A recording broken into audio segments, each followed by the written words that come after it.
ایک سیدوں کا خاندان بھی آیا، ایک ایسی خاتون بھی آئی جس کے ساتھ 3 بیٹیاں تھیں، بیٹا بھی کوئی نہیں، خامن فوت ہو گیا۔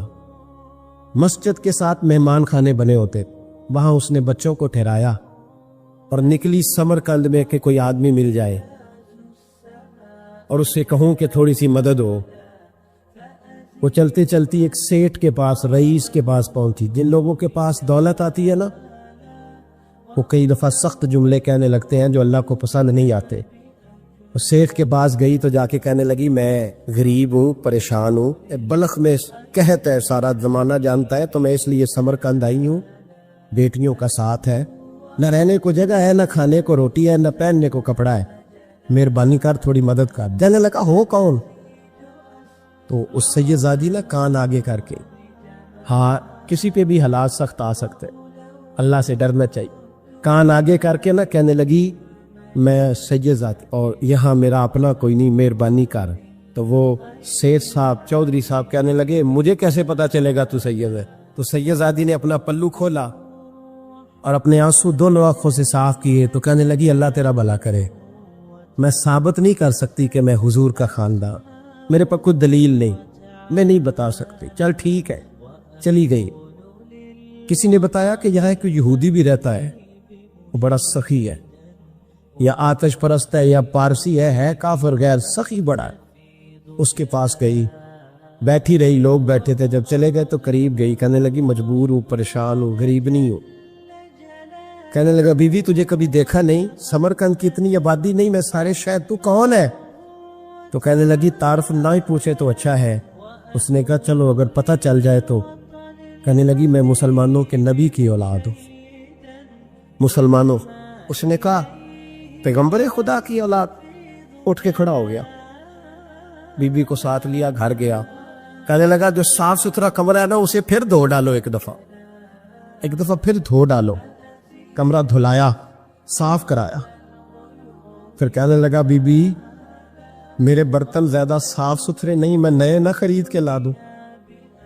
پھر نئے برتن لایا، پھر اپنے بچوں سے کہنے لگا، اونچا نہ بھولنا، یہ سیدہ فاطمہ کی شہزادیاں آئی ہیں، یہاں کوئی شخص اونچی بات نہ کرے۔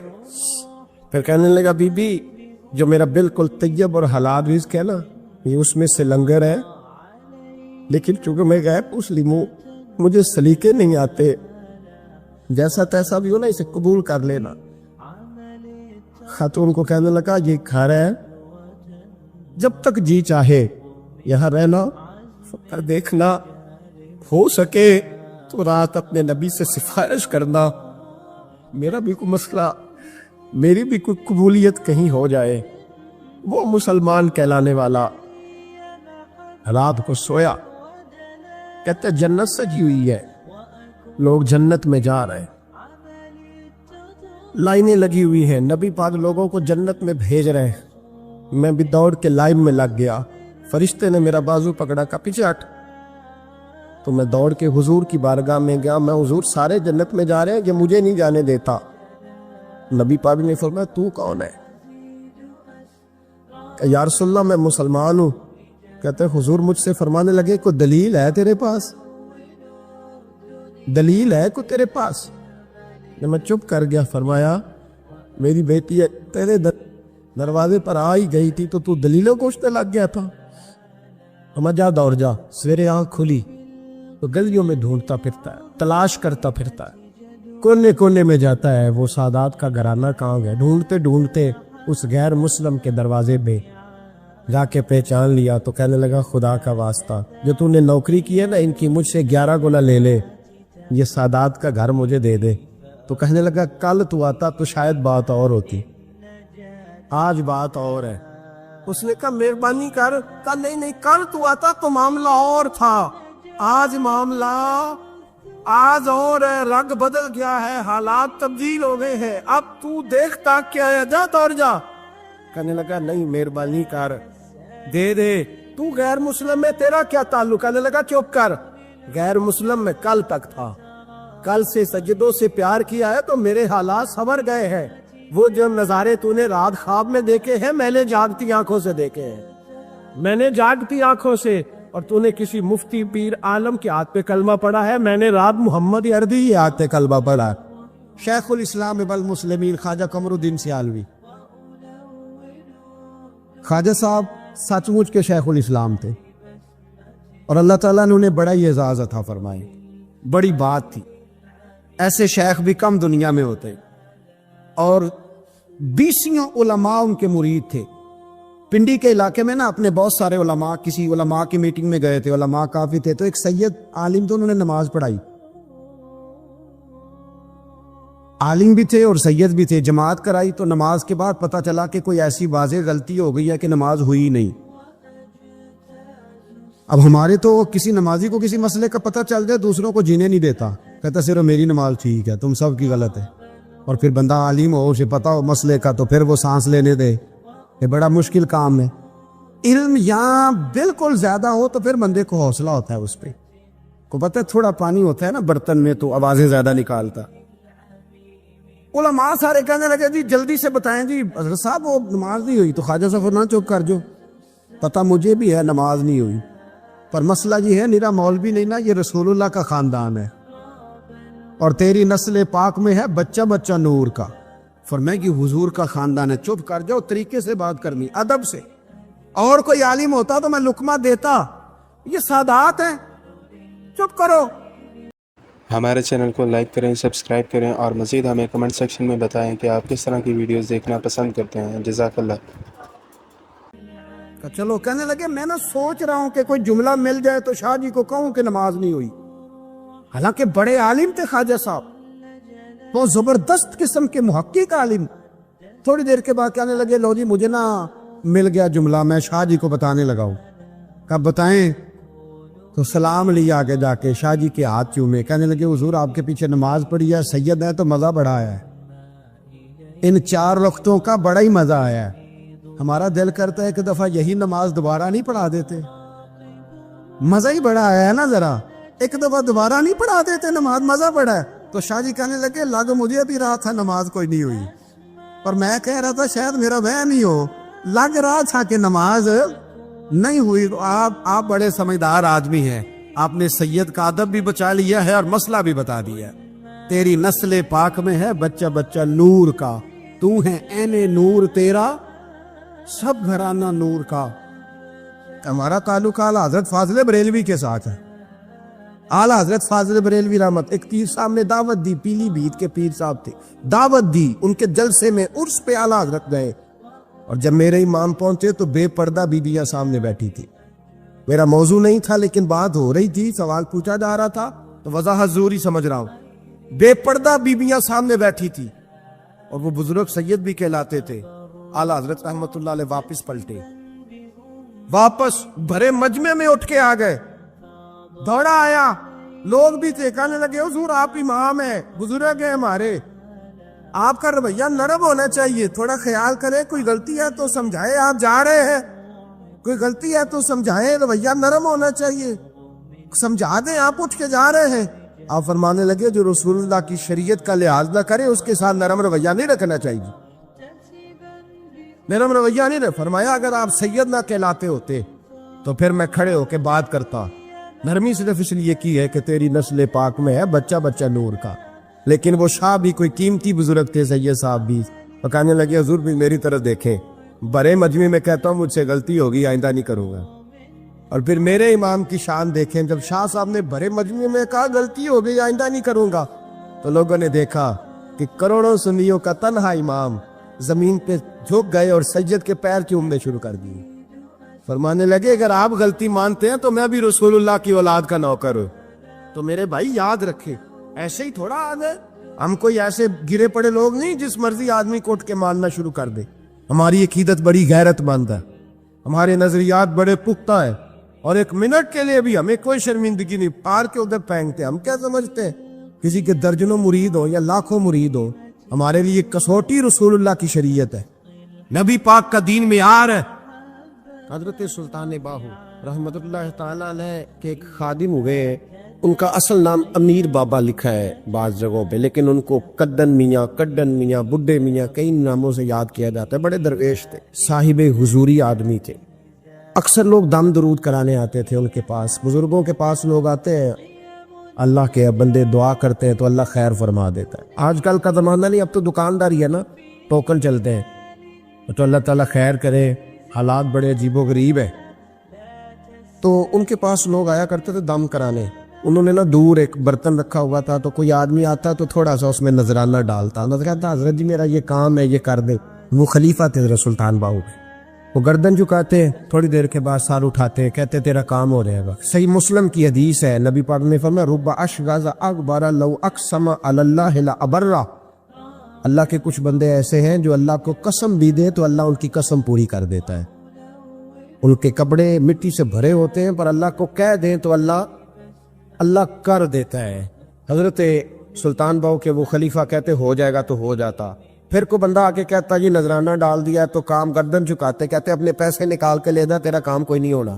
ایک دفعہ کچھ سید زادیاں آ گئی، انہوں نے آ کے نا اس زمانے میں 100 روپیہ، سمجھ لے کہ آج کل 1,00,000 روپیہ بابا جی کے نذرانے والے گلے میں ڈالا اور آ کے کہا کہ بابا ہمارے نا ایک بچے کو سزائے موت ہو گئی اور حلفاً بتاتے ہیں کہ ناجائز پھانسی کا حکم ہوا ہے، تو تیری رب رسول کی بارگاہ تک رسائی ہے، مہربانی کا، سیدوں کا بچہ ہے، مہربانی کا۔ بابا جی نے گردن چکائی اور کہا اپنا 100 روپیہ نکال کے لے جاؤ، مشکل ہے بچہ بچے تو میں کچھ نہیں کر سکتا۔ سید آدمیاں تھی، روتی ہوئی لوٹ گئی، بچے کی نانی زندہ تھی، ان کو جا کے بتایا تو وہ رونے لگ گئی، کہنے لگی تمہیں بات نہیں کرنی آئی، اللہ کے بندے بڑے نرم دل ہوتے، تمہیں منانا نہیں آیا، ورنہ یہ ہو سکتا تھا۔ میں جاتی ہوں، وہ آئی 100 روپیہ ڈالا اور بابا جی امیر صاحب کے پاس بیٹھ کے کہنے لگی بابا بات یہ ہے کہ ہم سید ہے سارا ہمارے گھرانے کا، پر چلو آج تک رسائی تیری ہے، آج کل تیرے تعلقات مضبوط ہیں تو مہربانی کر، کوئی غلط بات نہیں، بچے کو پھانسی غلط ہو رہی، مہربانی کر۔ بابا کہنے لگا اماں میرے بس میں نہیں، میں بھی تو اللہ کا کمزور بندہ ہوں نا، مالک کا کمزور بندہ ہوں، کو ضروری نہیں، دعا پہ فضل ہوتا ہے، اگر اس کی مشیت ہو تو پھر بندہ کیا کر سکتا ہے۔ تو اماں یہ کام نہیں ہو سکتا، تو اماں رونے لگ گئی، کہنے لگی کوئی نہیں، میں قیامت کے دن حضور کی بارگاہ میں تیری شکایت کروں گی، میں کہوں گی کہ میں نے بتایا تھا میں سید ہوں، اس نے توجہ ہی نہیں کی، میرا کوئی خیال ہی نہیں کیا۔ بابا صاحب فرمانے لگے اماں پیسے نہ نکالنا، جا تیرا کام ہو جائے گا، جا تو ہو گیا تیرا مسئلہ ہو جائے گا۔ وہ آپ پیسے رکھتے تھے تو سال کے بعد 6 مہینے کے بعد مہینے کے بعد جا کے حضرت سلطان باہو کو دے کے آیا کرنے، وہ وہاں لنگر میں یا کسی جگہ خرچ کرتے۔ جس دن اس بچے کی پھانسی کا وقت تھا نا تو وہ بابا جی حضرت سلطان باہو کے پاس چلے گئے۔ حضرت سلطان باہو کے مزار پہ جو دوست گئے ہیں یا میرے ساتھ گئے ہیں وہ جانتے ہیں کہ گڑھ موڑ سے یوں مڑتے ہیں، آگے دربار ہے، تو گڑھ موڑ پہ حضرت سلطان باہو ان کے استقبال ان کو وہاں پتہ چل گیا کہ وہ آ رہا ہے، آئے دروازے گڑھ موڑ تک، مرید ساتھ تھے، تو حضرت سلطان باہو کہنے لگے یار تو نے اچھا نہیں کیا، اپنے خلیفے تو نے اچھا نہیں، کہنے لگے حضور چارہ کوئی نہیں تھا، سید زادیاں آ گئی تھی، حضور کا خاندان تھا، میں کیا کرتا۔ مرید کہتے ہمیں سمجھ نہیں آ رہی کہ یہ کیا ہو رہا ہے، کہنے لگے مجبوری تھی، کیا کرتا، کدھر جاتا، حضور کا خاندان تھا، کہا تو نے اچھا نہیں، کہتے ہمیں نہیں سمجھ آ رہی کہ تو نے اچھا نہیں کیا، وہ کہتے ہیں حضور کا خاندان تھا، ہمیں اس کا معنی کیا ہے، کہتے تھوڑی دیر گزری بچہ وہاں سے رہا ہو گیا، حضرت سلطان باہو کے خلیفہ کا انتقال ہو گیا، وہ وصال کر گئے، وصال ہو گئے، آپ نے جنازہ پڑھایا، دفن کیا، تو غلام کہنے لگے حضور یہ ماجرا کیا ہے، آپ فرمانے لگی اس نے اللہ کے حضور دعا کی تھی کہ مولا جناب اسرائیل نے اس دن کسی نہ کسی کی روح لینے جانا ہے نا تو میری لے جائے۔ اب سید زادیاں دروازے پہ آ گئی ہے تو سادات کو تو خالی نہیں نہ بھیجا جا سکتا، مصطفیٰ کا خاندان ہے، حضور میری روح لے جائی جائے اور اس سید زادے کو چھوڑ دیا جائے۔ فرمایا اس نے اللہ کے حضور قربانی دے کے وَفَدَيْنَاهُ بِذِبْحٍ عَظِيمٍ، ایک سنار نے گلی میں ایک یتیم چھوٹے سے بچے کو گھومتے دیکھا تو سنار بے اولاد تھا، بچے کو اٹھا کے گھر لے آیا، 18 سال اس بچے کی پرورش کی، اس کو پالا پوسا جوان کیا۔ سنار کے پاس وہ دکان پہ چلا جاتا، وہ کئی دفعہ دکان پہ رہتا، کئی دفعہ گھر میں رہتا، ایک دفعہ وہ دکان پہ تھا، بچہ گھر تھا، 18 سال کا جوان۔ اس کی بیوی اکیلی تھی، وہ جس نے ماں بن کے پالا تھا اس نے اسی پہ حملہ کر دیا، اس کا بازو بری نیت سے تھاما، بیوی چیخی، تھوڑی دیر گزری تو وہ نوجوان پیروں میں بیٹھ گیا، کہنے لگا اماں پتہ نہیں مجھے کیا ہوا۔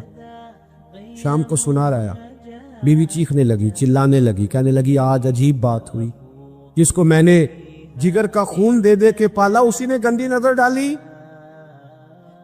سنار محو حیرت ہے، بیوی کا خیال تھا کہ لات اٹھائے گا، ڈنڈا اٹھائے گا، نوجوان کو مارے گا، لیکن وہ رونے لگ گیا۔ اس نے کہا آج اس نے میرا بابو تھا، میں جانے کیا کیا ہے، پریشان ہونے لگ گیا، سجدے میں گر گیا، کہا تو بتاتا کیوں نہیں؟ تو وہ سنار کہنے لگا اس کی غلطی نہیں، 18 سال کے بعد آج مجھ پر بھی شیطان سوار ہوا تھا۔ ایک عورت آئی تھی، اپنے بازوؤں میں چوڑیاں پہننا چاہتی تھی، تو میں نے بھی گندی نظر سے ہاتھ ڈالا تھا، رب کریم نے مجھے فوراً اس کی سزا دی۔ جن کے گھروں میں بیٹیاں ہوتی ہیں ان کی نظریں گندی نہیں ہوتی، جو بیٹیوں کے باپ ہوتے ہیں، جو بہنوں کے بھائی ہوتے ہیں، ان کی نظریں گندی۔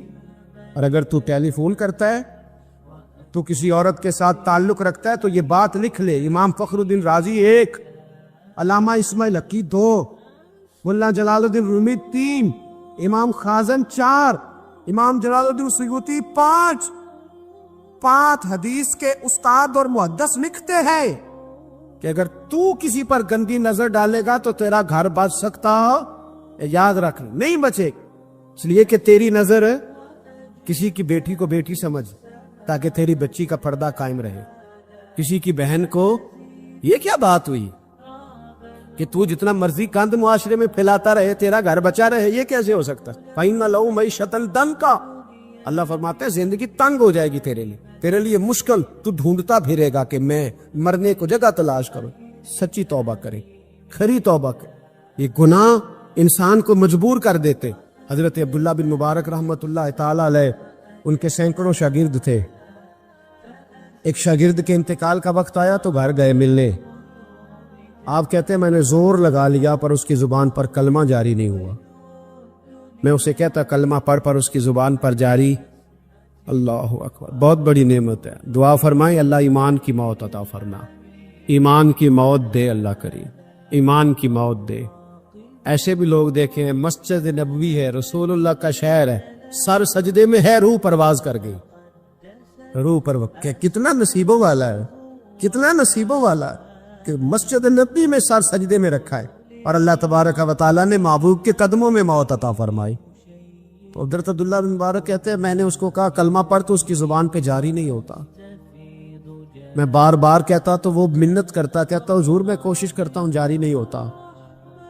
فرماتے میں پریشان ہو کے اٹھا، ابھی میں دروازے پہ پہنچا تھا، اس نے چیخ ماری اور روح پرواز کر دی، بچے رونے لگے، بیوی رونے لگی، تو میں نے اس کی بیوی سے کہا کہ یہ جرم کیا کرتا، اتنا بڑا پاپی پہ کلمہ جاری نہیں ہوا۔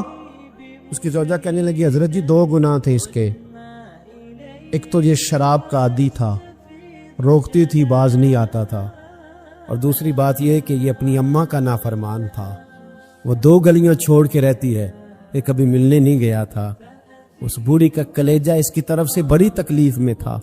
تو حضرت عبداللہ بن مبارک کہنے لگے جا تو بھی دعا کر، اس کی ماں کو بھی کہہ دعا کرے کہ یہاں تو یہ کلمہ نہیں اسے نصیب ہوا، اللہ کرے اللہ آخرت کی منزلیں اس کی بہتر فرما دے۔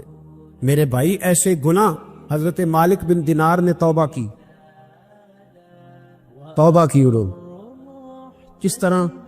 فرماتے میں نشے کا عادی تھا، کسی نے مجھے کہا کہ بطور دوائی شراب پی لو تو میں نے پی لی، نشے کا عادی تھا، شراب پیتا تھا۔ اللہ تعالیٰ نے بڑی منتوں اور کوششوں کے بعد، منتوں کے بعد ایک بیٹی عطا فرمائی، وہ بھی 2.5-3 سال کی ہوئی تو پردہ کر گئی۔ کہتے میں اس کی قبر پہ بیٹھ کے گھنٹوں روتا، شراب کا عادی تھا۔ ایک دن سویا تو خواب دیکھتا ہوں کہ میرے پیچھے ایک بڑا سانپ لگ گیا، اور سانپ جب منہ کھولتا ہے تو انگارہ نکلتا ہے، میں پھر دعا کرتا ہوں اللہ ہمیں معاف فرمائے، اللہ ہم سے درگزر۔ میں کچھ قبرستانوں میں جاتا ہوں تو میں وہاں سانپ بچھو پھرتے ہوئے دیکھتا ہوں، اور ڈر آتا ہے کہ ہم یہاں آنے والے ہیں، یہ لوگ کہہ رہے ہیں کہ تمہاری تیاری ہے، کسی وقت بھی اعلان ہو جائے گی کہ چلو بھائی چلو فلاں صاحب کا جنازہ ہے، اٹھو، لوگ کہتے ہیں جلدی کرو، اور ایک کونے میں ایک شخص یہ بھی کہتا ہے کہ دیگ بھی رکھ لو مہمان بڑے جمع ہو گئے، اور ایک کونے میں لوگ یہ بھی کہتے ہیں کہ برف ٹھنڈی لے آؤ، لوگوں نے پانی بھی پینا۔ پہلے اعلان ہوتا ہے کہ فلاں فوت ہو گیا، پھر اعلان ہوتا ہے جنازے کا ٹائم ہو گیا، پھر اعلان ہوتا ہے جنازہ اٹھایا جائے گا، اور پھر بات ختم ہو جاتی ہے۔ پھر کل من علیہ فان، پھر کوئی نہیں پوچھنے آتا، ختم ہو گئے، قصہ ہی ختم ہو گیا، ان لوگوں کی کہانی مٹ گئی، ختم ہو گئے، بڑے بڑے کج کلا، کوئی پوچھنے والا نہیں۔ موت کا راج ہے موت کا راج، موت راج کرتی ہے بس، اور کسی کا راج نہیں، وہ راج کرتی ہے، جدھر جاتی ہے اسی کا راج ہے، راج کر رہی ہے۔ تو حضرت مالک بن دینار کہتے قبرستان میں نے دیکھا، میں خواب دیکھتا ہوں، بڑا اژدہا، اس کے منہ کے اندر آگ میرا پیچھا کر رہا ہے، کہتے میں خواب دیکھ رہا ہوں، میں دوڑا، لیکن وہ اژدہا جب میں دوڑا تو میرے آگے آ کے کھڑا ہو گیا، میں مشرق کو دوڑا تو وہاں بھی آ گیا، مغرب کو دوڑا تو وہاں بھی آ گیا۔ جناب مالک بن دینار کہتے ایک بوڑھا شخص کمزور مجھے بچانے آیا، پر اس اژدہا نے پھونک ماری تو وہ بوڑھا آدمی دور جا گرا۔ کہتے میں چیختا تھا، چلاتا تھا، ایک پہاڑی پہ میں بھاگا گیا تو وہاں مجھے میری بیٹی ملی، مجھے فوت ہو گئی۔ وہ اس اژدہے کے آگے اس نے یوں ہاتھ کیا تو اژدہا پیچھے بھاگ گیا۔ میں نے بیٹی کو گود میں اٹھایا، میں نے کہا بیٹی یہ کون تھا؟ کہنے لگی ابا یہ تیرا برا عمل تھا، یہ تیرا برا عمل تھا، یہ تجھے کھا جاتا اگر میں نہ ہوتی۔ تو کہا یہ بوڑھا جو مجھے بچانے آیا یہ کون تھا؟ کہا یہ تیرا اچھا عمل تھا، پر کمزور بڑا تھا، تھوڑا تھا، یہ تیرے برے عمل کا مقابلہ کرنے کی ہمت نہیں رکھتا تھا۔ حضرت مالک بن دینار کہتے ہیں میری بیٹی نے خواب میں میری داڑھی پکڑ لی اور کہنے لگی ابا میں چاہتی ہوں تو صحیح ہو جا، ایسا نہ ہو کہ پھر تیرے پیچھے یہ اژدہا لگ جائے۔ حضرت مالک بن دینار کہتے ہیں جب میں سو کے اٹھا تو میری داڑھی آنسوؤں سے بھری ہوئی، پھر اس کے بعد میں نے توبہ کی، اس طرح کی توبہ کی کہ پھر میں نے کوشش کی کہ دوبارہ میں اپنے رب کی نافرمانی نہ کروں۔ حضرت عبداللہ ابن عباس فرماتے تھے جو دنیا میں ہنس ہنس کے گناہ کرتے ہیں نا، ہنس ہنس کے جھوٹ ہنس ہنس کے بولتے، ہنس ہنس کے لوگوں کی غیبت کرتے، فرمایا یہ جو تمہیں ہنس ہنس کے گناہ کرتے نظر آتے ہیں ان کا رونا قیامت میں دیکھا نہیں جائے گا، ان کے آنسو قیامت میں دیکھے نہیں جائے۔ جو ہنس ہنس کے گناہ کرتے یہ روئیں گے، فَلْيَضْحَكُوا قَلِيلًا وَلْيَبْكُوا كَثِيرًا، رب فرماتا ہے زیادہ رویا کرو کم ہنسا کرو۔ نبی پاک علیہ السلام روتے تو صحابہ کہتے حضور آپ اتنا کیوں روتے ہیں؟ تو محبوب فرماتے جو میں جانتا ہوں وہ تم نہیں جانتے۔ بھائیو قبروں میں اکیلے جانا ہے، کبھی غور کرنا، اکیلے کوئی بندہ ساتھ حساب دینے نہیں جائے گا۔ اماں بڑا پیار کرتی ہے لیکن قبر میں کبھی کوئی ماں بھی ساتھ دفن نہیں ہوتی، اپنا اپنا حساب دینا مشکل وقت ہے، حساب کر لینا چاہیے، تیاری کر کے رکھنی چاہیے۔ گناہ اگر یہاں ہماری زندگی کو تنگ کریں گے تو وہاں بھی ہمارے لیے مشکلات پیدا کریں۔ نبی کریم علیہ السلام نے فرمایا ہے کہ اللہ بڑا مہربان ہے، اللہ بڑا کریم ہے، اللہ بڑا ستار ہے، اور یاد رکھو جب کوئی اس کی ریٹ کو چیلنج کرے، جب کوئی اس کے قانون کو توڑے، جب کوئی اللہ کی اعلانیہ نافرمانی کرے، پھر رب کریم کی غیرت کو، اس کے عدل کو جوش آتا ہے، توبہ کرے سچی، مسجد کی حاضری دے پابندی کے ساتھ۔ میری آپ سے ہمیشہ یہ گزارش رہتی ہے کہ مسجد کی حاضری پابندی سے دے۔ میں اپیل کرتا ہوں داڑھی رکھ لے، یہ میرے نبی کا طریقہ ہے صلی اللہ تعالی علیہ، واپس آ جا۔ ہماری بقا نہ ہمارے دین میں ہے، کوئی نہیں ہمیں رکھے گا، کوئی نہیں رکھے گا، کوئی نہیں۔ میرا ایک دوست رات بتا رہا تھا کہ سعودی عرب میں ایک شخص نے 30 سال محنت کی، تو جب وہ مرا ہے وہیں اس کے گھر میں فون کیا تو اس کے گھر والوں نے کہا جناب آپ کو مشکل ہوگی ڈیڈ باڈی بھیجنے میں، وہیں دفن کر دیں، ہاں اگر اس کا کوئی پیسہ ہے تو وہ ذرا اکاؤنٹ میں بھیج دیں، بچیوں کو ضرورت ہے۔ او بھائی تو اکیلا جائے گا، تیرے لیے مشکل ہو جائے۔ اپنے بھی ساتھ یقین کریں، بچے دعائیں کرانے آتے ہیں، کہتے ہیں حضرت جی دعا کریں اللہ اماں کی سختی معاف کر دے۔ اس کا مطلب کیا ہے کہ اماں اب جائے، اب ہمارا نمبر آئے۔ بچے تو انتظار کر رہے کہ ابا جائے اور گدی پہ ہمارا نمبر آئے، تیاری ہے۔ اکیلے جانا ہے، اکیلے سخت سا مرحلہ ہے، اکیلے سارا کچھ فیس کرنا۔ آج توبہ کریں، وہاں کے کیڑے یہاں رہ کے مارے، اپنے ساتھ ظلم نہ کریں۔ ہم اس قابل نہیں کہ وہاں جا کے مقابلہ کر سکیں۔ بچیں، اپنے آپ کو محفوظ کریں، بچائیں، حساب اپنا اپنا دینا ہے۔ کسی باپ نے اگر اپنے بچوں کو حرام کھلایا تو بچے تو نہیں کہہ رہے تھے نا کہ حرام لے کے آ، تو باپ نے حساب دینا، والد نے۔ لہذا مہربانی فرمائیں، اپنے اوپر رحم کھائیں، اپنے آپ کو سنواریں۔ آج جمعۃ الوداع ہے، توبہ کریں، اللہ کے نیک بندوں کی صحبت میں بیٹھا کریں، اچھی باتیں سنا کریں تاکہ دل نرم رہے۔ ان جگہوں سے بچیں جو گناہ کی طرف لے کے جاتی، ظلم سے، زیادتی سے، جبر سے بچیں۔ اپنے آپ کو اپنے رب کریم کی بارگاہ میں جھکا دے۔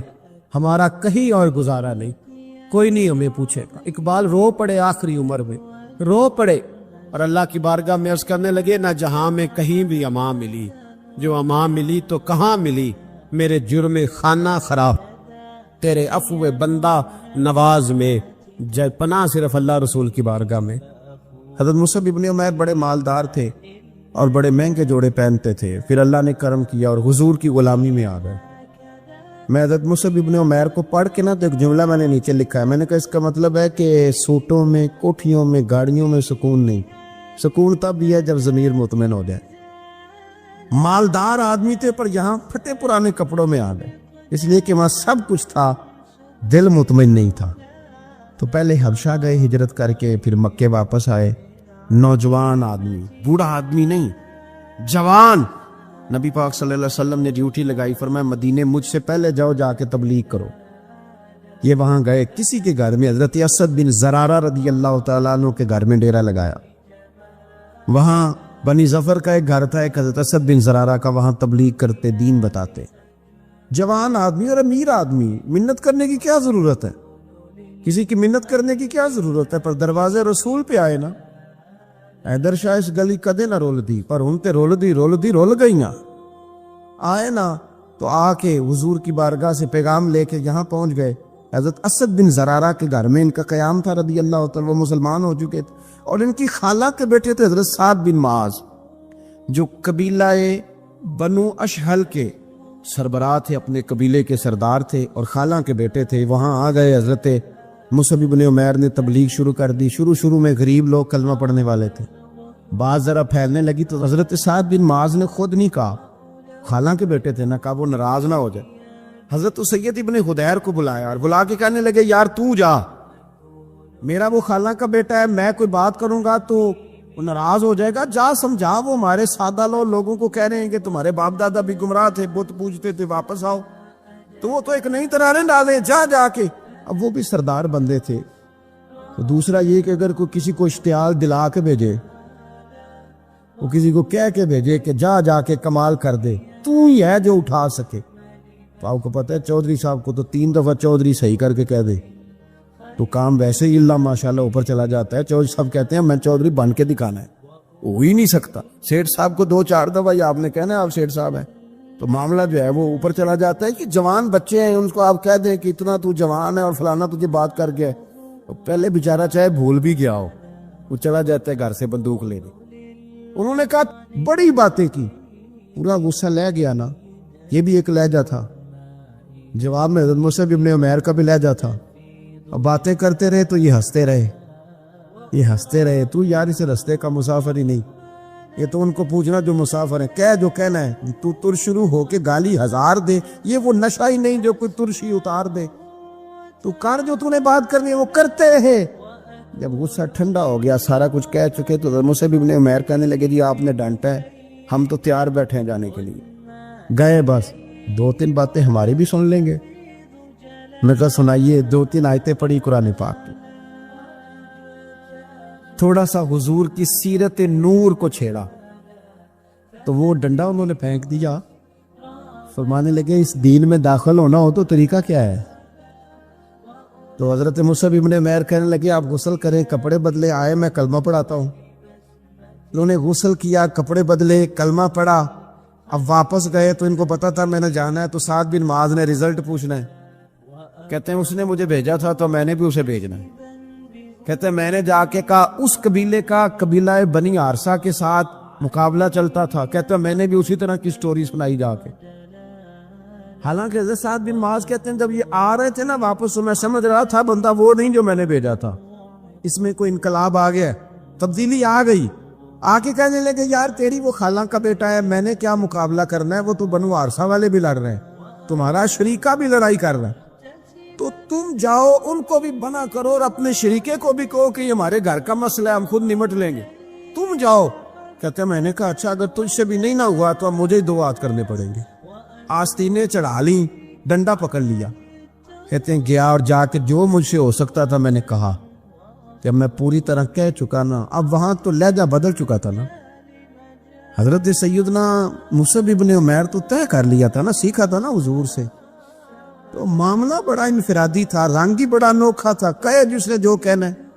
اب یہاں تو معاملہ دوسری طرح کا ہوگا، پوری کہتے ہیں میں نے بات کر لی، تو وہ میں نے کہا جاتے ہو کہ نہیں، کہنے لگے تھی جانا ہے، جانا کیوں نہیں، تاری ماڑ اڑانا باہو اسی تے اگے ہی اڈن آ رہے، تیار بیٹھے ہمیں مدینے والے نے کہا تھا حبشہ جاؤ تو گئے تھے، واپس مکے آؤ تو آئے تھے، اب یہاں بھیجا ہے تو تاری مار اڑانا باہو اسی تے اگے ہی اڈن ہارے۔ آپ نے فرمایا جانا تو ہے اور آپ کہہ رہے ہیں جاؤ تو ہم جاتے ہیں، لڑائی نہیں کرتے، پر 2-3 باتیں ہماری بھی سن لو۔ حضرت سعد بن معاذ کہنے لگے سناؤ۔ تو مصعب ابن عمیر کا لہجہ، لہجے کا حسن، لہجے کی خوبصورتی، لوگ کہتے ہیں جی آپ کے پاس ایسا کیا ہے، تو بھی جواب یہ ہے کچھ تو ایسا ہے نا جو تمہارے پاس نہیں، کچھ تو ایسا ہے نا، تو جاؤ ٹٹولو سوچو پتہ کرو، کچھ تو ایسا ہے نا جو تمہارے پاس نہیں ہے، وہ تلاش کرنا چاہیے کہ جو کہیں اور نہیں ہے، اور اگر نہیں تمہارے پاس تو وہ حاصل کرو، پیدا کرو۔ حضرت سیدنا مصعب ابن عمیر نے 2-3 آیتیں سنائیں، حضور کی باتیں سنائیں، تو سن کے صحابہ کی باتیں جب لوگ مسلمان ہوتے تھے، پھر سرور عالم کی یارو گفتار کا عالم کیا ہوگا۔ انہوں نے 2-3 باتیں سنائی تو حضرت سعد بن معاذ بھی مسلمان ہو گئے۔ اب واپس گئے، ایک قبیلے کے سردار تھے، اور یہ وہ لیڈر تھے جن پر قبیلہ جان دیتا تھا۔ سارے لیڈر اس طرح کے نہیں ہوتے کہ قوم کا ایک خائن ہے، بددیانت ہے، لیڈر تھے پر قبیلہ جان دیتا تھا۔ جا کے کھڑے ہوئے قبیلے والوں کے پاس، کہنے لگے میرے بارے میں تمہارا کیا خیال ہے؟ انہوں نے کہا سردار کوئی پوچھنے والی بات ہے، یہ تو ہماری کو نیکی ہے کہ آپ جیسا سردار ملا ہے۔ فرمانے لگے مجھ سے پیار کرتے ہو؟ حضرت جی بڑا۔ فرمایا مجھ پر تمہارے ساتھ آج کے بعد کلام حرام ہے۔ کہا کیوں؟ کہنے لگے اتنی دیر کلام نہیں کروں گا جتنی دیر تم مدینے والے رسول کا کلمہ پڑھ کے مسلمان نہیں ہے۔ اللہ تعالیٰ نے ارشاد فرمایا کہ الذی خلق الموت والحیات لیبلوکم ایکم احسن عملا، فرمایا ہم نے موت اور حیات کو اس لیے پیدا کیا ہے تاکہ پتہ چلے تم میں اچھے کام کون کرتا ہے، بہترین عمل کون کرتا ہے، سوسائٹی میں، معاشرے میں اچھا کردار کون چھوڑ کے جاتا ہے۔ نبی پاک صلی اللہ علیہ وسلم کے ایک صحابی حضور کی بارگاہ میں بیٹھے تھے، تو حضرت اسرائیل علیہ السلام حاضر خدمت ہو گئے۔ عرض کی یا رسول اللہ صلی اللہ علیہ وسلم ہم آپ کے نا اس غلام کی روح قبض کرنے والے ہیں تھوڑی دیر تک۔ تو سرکار نے فرمایا تیرا بلاوا آ گیا میاں، کوئی پریشانی نہیں اس صحابی کو۔ کہ ہمارے ہاں بہت سارے لوگ نفسیاتی مریض ہو جاتے ہیں، قبر کے دروازے بند ہیں، کھڑکیاں بند ہیں، ہوا نہیں جاتی، بالکل نہیں جاتی، اس کے لیے جس نے قبر کو کبھی یاد ہی نہیں کیا، جو سارا دن بندے ہی راضی کرتا رہا، کسی کا ولیمہ ہو، کسی کا جنازہ، کسی کو فاتحہ، فقط اللہ کے لیے نہیں بندوں کے لیے سارا دن یہی کام کرتا رہا، تو قبر میں اندھیرا تو نظر آئے گا۔ لیکن جس نے دنیا سے چھپ چھپا کے رات مصلے پہ بھی عبادت کی اور مٹھی میں بند کر کے کسی غریب کو نذرانہ دیا، تو آپ یقین کریں کہ اس کو تو پھر ماں پردیس سے آنے والے پتر کا اتنا زیادہ استقبال نہیں کرتی جتنا بندہ مومن کا رب کی رحمت قبر میں استقبال کرتے۔ حضور نے فرمایا قبر المومن روضۃ من ریاض الجنہ، کھڈا تو کسی اور کے لیے ہے، فرمایا مومن کی قبر جنت کے باغوں میں سے باغ ہوتی ہے، مومن کی قبر جنت کے باغوں میں سے۔ میری بات کی سمجھ آ رہی ہے آپ حضرات کو؟ تو قرآن مجید کے ساتھ جب دلچسپی ہوتی ہے، جب ذوق ہوتا ہے، امام راضی نے لکھا ہے کہ نبی پاک صلی اللہ تعالیٰ علیہ وآلہ وسلم نے اپنے صحابی سے فرمایا بھئی تھوڑی دیر کے بعد تیری روح قبض ہو جائے گی۔ ان کو کوئی پریشانی نہیں، بڑے مطمئن رہے، بڑے مطمئن۔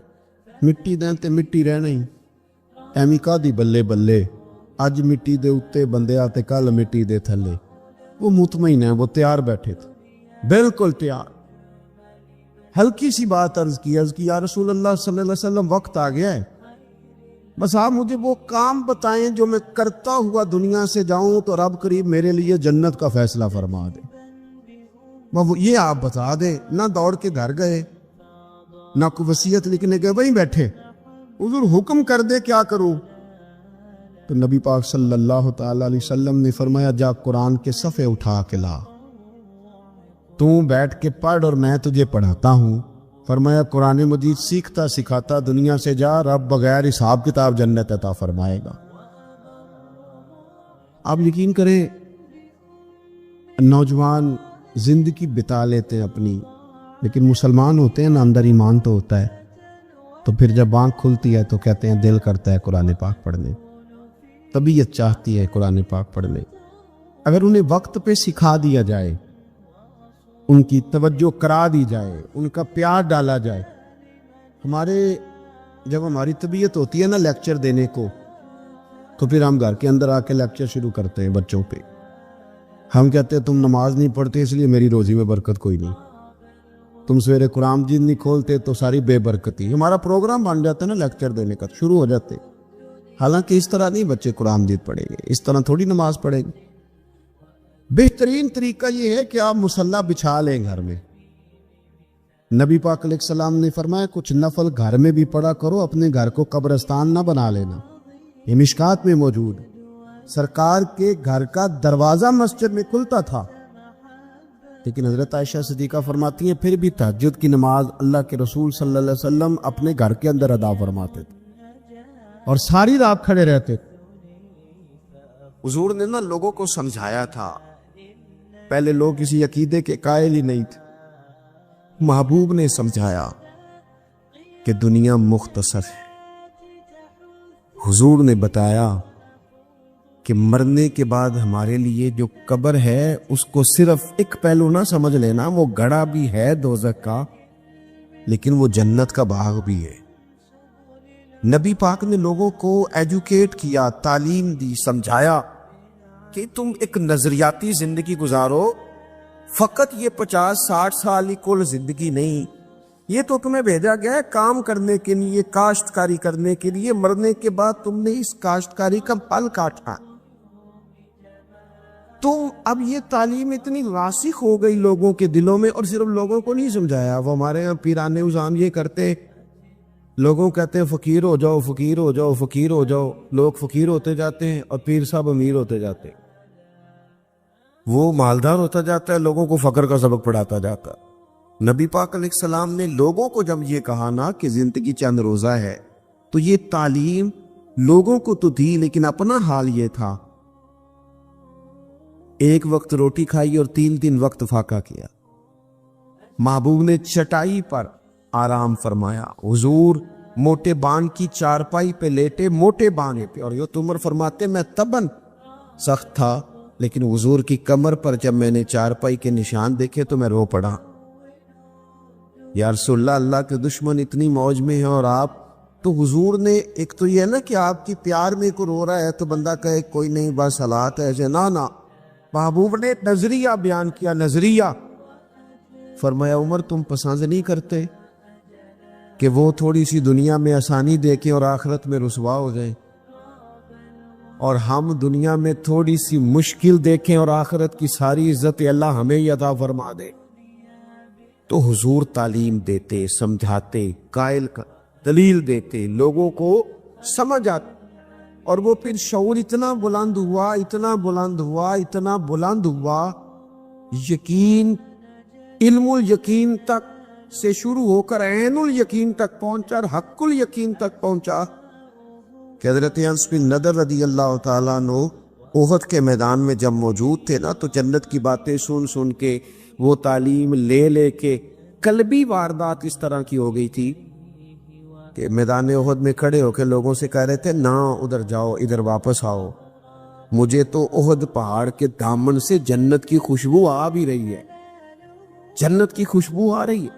تو تعلیم کا کچھ کچھ نہ تھوڑا سا سیکھنے کا ماحول بنائیں۔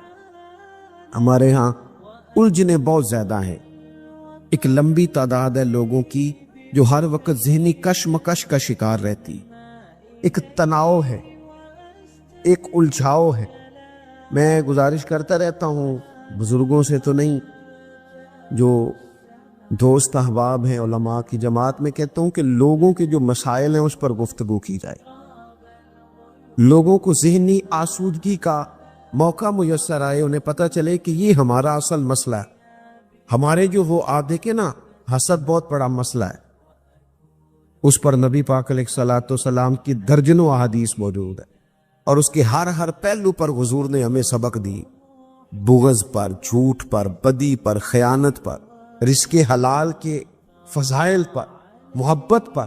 یہ جو ہمارے مسائل ہیں، ہم اگر حضور سے سیکھ لیں، ایک جنگ بنی رہتی ہے گھروں میں، چوکوں میں، چوراہوں میں، آپس میں، دفتروں میں، کٹھے بیٹھنے والے لوگوں میں، حتیٰ کہ دینی ماحول میں بھی اگر چند لوگ مل کے کام کرتے ہیں تو وہاں بھی کچھ نہ کچھ آپس میں چیزیں دلوں میں موجود رہتی ہیں۔ شرط یہ ہے کہ ہم حضور سے سیکھیں، کشادگی پیدا ہو، دل بڑے ہو۔ تو نبی پاک نے اپنے لیے بطور معلم کا لفظ اعزاز کے طور پر حضور نے بیان کیا۔ اور دوسرا، حضور نے فرمایا میں نا اخلاق عالیہ کی تکمیل کرنے دنیا میں آیا ہوں۔ ایک ہوتا ہے کوئی اچھی بات کرنا، بہت سارے لوگ اچھی باتیں کرتے ہیں، اور آج کل تو سارے لوگ یہ اچھی باتیں کرتے ہیں، پر مسئلہ صرف اتنا ہے کہ کرتے دوسروں کے لیے، اور جتنی اچھی باتیں ہو رہی ہیں وہ ساری اچھی باتیں دوسروں کے لیے۔ اگر وہ اچھی بات جو ہم کر رہے ہیں صرف وہ والی کریں نا جس پر ہم عمل کرتے، تو جو تبلیغ عمل سے ہوتی ہے وہ دیر پا ہوتی ہے، اس پہ وسعت ہو۔ اللہ کے پیارے رسول صلی اللہ تعالی علیہ وسلم نے صرف اچھی بات نہیں کی، آپ توجہ کریں گے میری بات پر، حضور نے صرف ایسا نہیں کہ ایک اچھی بات محبوب نے کر دی، حضور نے وہ والی اچھی بات کی ہے کہ اس سے زیادہ اچھی بات ہو سکتی نہیں۔ اعلیٰ حضرت کہتے ہیں سارے اچھوں سے اچھا سمجھیے جسے ہے اس اچھے سے اچھا ہمارا نبی۔ ایک ہوتا ہے روٹین میں کوئی خیر کی بات کرنا، اور ایک ایسی بات کر دینا کہ پھر گنجائش باقی نہ رہے۔ نبی کریم علیہ السلام نے وہ خیر کی باتیں کی ہیں کہ مزید پھر گنجائش ہے۔ یہ جو ہمارے یہاں مصیبت بن گئی ہے نا کہ ہم نے وہاں سے بھی سیکھنا ہے، دانش وہ ہمارے اسکولوں کالجوں کی دیواروں پر انگریزوں کے قول بھی لکھ دیے۔ تو میں کہتا ہوں کیا احادیث ساری یاد ہو گئی تھی بچوں کو؟ قرآن مجید کی آیات یاد ہو گئی تھی؟ اور کیا کوئی ایسی بات تھی جو حضور نے بیان نہ کی ہو، جو آپ کو ادھر ادھر جانا پڑا؟ اللہ کے پیارے رسول صلی اللہ تعالی علیہ وسلم نے تکمیل کر دی اخلاق عالیہ، بلندی اخلاق جہاں تک جا سکتے تھے وہ ساری چیزیں حضور نے ہمیں دی ہیں۔ اخلاق کی کوئی ایسی بات نہیں جو رسول پاک صلی اللہ تعالی علیہ وسلم نے ہمیں نہ بتائی ہو، اور وہ باتیں ہمیں یاد بھی ہیں۔ بس مسئلہ یہ ہے کہ تقریریں، میں آج کل یہ دیکھتا ہوں کہ آپ آ جائیں، آپ یہاں بھی بیان کر دیں، آپ تھوڑا وہاں بھی کر لیں، تھوڑا وہاں بھی کر لیں۔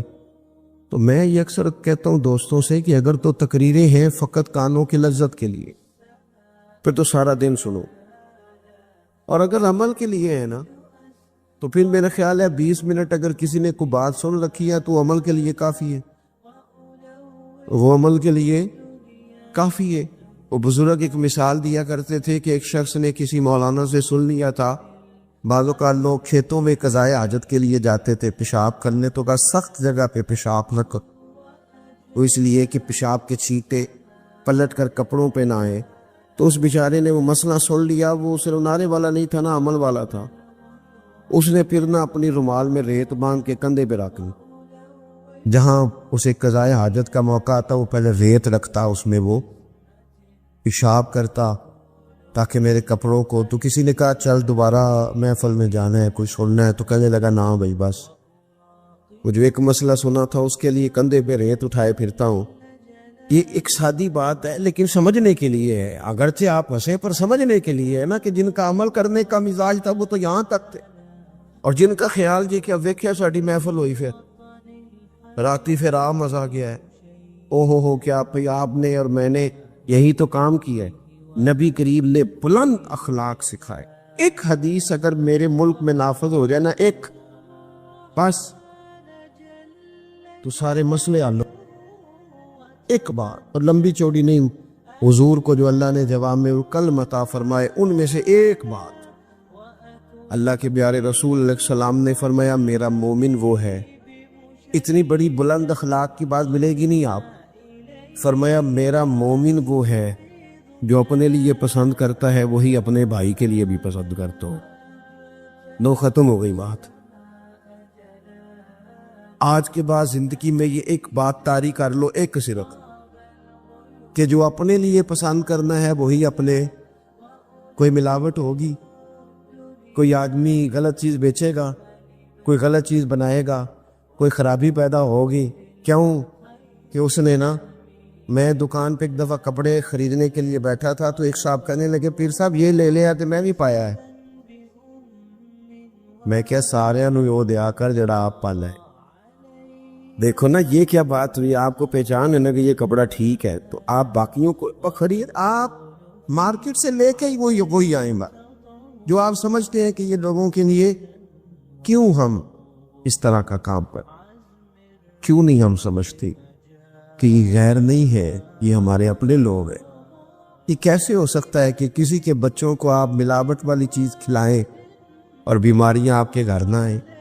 داتا گانی بخش علی اجمیری رحمت اللہ تعالی علیہ آپ فرماتے ہیں کہ حضرت جنید بغدادی کا مرید تھا، 4 دن پیر صاحب کے پاس آیا تو بعد میں خود پیر بن گیا، خود پیر بن گیا۔ وہ حضرت صاحب رحمت اللہ تعالیٰ نے دیکھا آ نہیں رہا، مرید اولاد ہوتے ہیں، ان سے پیار ہوتا ہے، ان کو اہمیت دی جاتی ہے، اور بعض اوقات غلط فہمی کا شکار بھی ہو جاتے ہیں، اہمیت دی گئی یار نظر نہیں آ رہا، آپ نے سوچا شاید بیمار ہو گیا ہے۔ حضرت جنید بغدادی خود گھر تشریف لے گئے۔ حضرت جنید بغدادی جن کا ولیوں میں اس طرح مقام ہے جس طرح حضرت جبریل امین کا فرشتوں میں مقام ہے، اتنا بڑا، چل کے گھر گئے اور جا کے کہا السلام علیکم، کہتا جی وعلیکم السلام، تو آتا کیوں نہیں؟ بولتا مجھے اب آپ کی ضرورت ہی نہیں، میں اب خود بڑا پرہیزگار ہوں، مجھے کیا ضرورت ہے میں کسی کو اپنا بڑا مانوں، میں خود بڑا پرہیزگار ہوں۔ فرمایا ہوا کیا؟ کہنے لگا جی رات جب میں سوتا ہوں تو 2 فرشتے آتے مجھے براق پہ بٹھاتے ہیں اور جنت کی سیر کراتے ہیں، براق پہ بٹھاتے ہیں اور اللہ اکبر جنت کی سیر کراتے ہیں، میرے ہاتھوں کے تراشے ہوئے مٹی کے صنم آج بت خانے میں بھگوان بنے بیٹھے، میرے ہاتھوں کے تراشے ہوئے مٹی کے صنم، دیکھو تو صحیح، آج بت خانے میں بھگوان بنے بیٹھے ہیں۔ اور رائے پوری کہنے لگے وہ پتھر جن کو سکھائی تھی قوت گویائی ہم نے، وہ جب بولنے لگے تو ہم پر ہی برس پڑے، بولنے لگے تو وہ ہم پر ہی برس پڑے۔ کہنے لگا جی اب تو میں اللہ خیر کرے بڑا اونچا اڑ رہا ہوں، آپ کبھی گئے جنت میں؟ آپ مسکرا پڑے، فرمانے لگے بیلیا آج جب جنت میں جائے تو ذرا لا حول ولا قوت بھی پڑھ لینا، آج جب جنت میں جائے تو ذرا وہ بھی۔ وہ کہنے لگا چلو ٹھیک ہے پڑھ لوں گا، اٹھ کے ملا بھی نہیں، حضرت واپس آ گئے۔ رات کو خواب آئی، جنت میں جانے لگا تو خیال آیا جناب جنید بغدادی نے کہا تھا پڑھ ہی لوں، پڑھنے لگا لا حول ولا قوت الا باللہ، آنکھ کھولی تو روڑی کے ڈھیر پہ بیٹھا تھا، روڑی کے ڈھیر پہ بیٹھا تھا۔ وہ جو بھاگ رہے تھے ان سے پوچھنے لگا مجھے کہاں چھوڑ کے جا رہے ہو خواب میں؟ تو کہنے لگے شیطان کے مختلف روپ تھے، تو اصل میں حضرت جنید کے پاس زیادہ آنے جانے لگا تھا تو اللہ کے قریب ہونے لگا تھا، تو ہم نے چکر چلا کے تجھے وہاں سے روکا، تو بیوقوف ہے سمجھ نہیں آئی۔ اب رونے لگا جاؤں تو کس منہ سے جاؤں، حاضری دوں تو کس منہ سے دوں، اب میں کیسے جاؤں اس کی بارگاہ ناز تک، کس طرح حاضری دوں، گرا جو ان کی نگاہ سے وہ سنبھل نہیں سکتا۔ لیکن جیسے ہی دروازے سے اندر داخل ہوا حضرت جنید نے آنکھ اٹھائی اور مسکرائے، فرمایا میں نے تجھے پہلے ہی کہا تھا کہ لاہور تو پڑھ لینا، فرمایا آ جا، اللہ والوں کے دروازے بند نہیں ہوا کرتے۔ میرے گاؤں کا ایک موچی ہے، جوتے گانٹتا ہے، اس شخص نے 4 بیٹیاں بیائی ہیں جوتے گانٹے، اور میرے ابا جی بتایا کرتے تھے کہ جن دنوں نا ڈھیلا چونی